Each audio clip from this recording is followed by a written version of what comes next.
সবকিছু পাওয়ার নেশায় আমরা কি খেয়ে হারিয়ে ফেলছি? আচ্ছা, একটা ব্যাপারে খেয়াল করেছেন, আমাদের আগের প্রজন্মের মানুষের কাছে সুযোগ ছিল খুব কম, কিন্তু তাদের মনে শান্তি ছিল অনেক বেশি। তারা জানতেন তারা কি করতে চান। আর আজ আমাদের হাতে ইন্টারনেট আছে, দুনিয়ার সব সুযোগ আমাদের আঙুলের ডগায়, কিন্তু সমস্যা হলো আমরা ভীষণ দিশেহারা।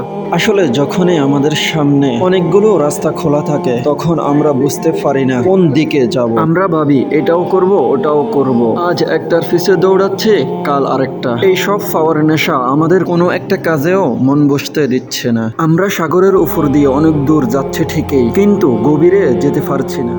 ওই সকল লোকদের উদ্দেশ্যে একটা কথা বলবো, একসাথে 10টা দরজায় নক না করে যে কোনো একটা দরজায় বারবার ধাক্কা দাও, দেখবে সেই দরজাটি ঠিকই খুলবে। অগণিত সুযোগের পিছনে না ছুটে নিজের পছন্দের যে কোনো একটা কাজ বেছে নাও, আর তাতেই সেরা হওয়ার চেষ্টা কর। মনে রেখো, সব নৌকায় একসাথে ফা দিলে যেমন ডুবে যাওয়ার ভয় থাকে, তেমনি একটা নৌকায় শক্ত হয়ে বসলে ঠিকই তরিতে পৌঁছানো যাবে।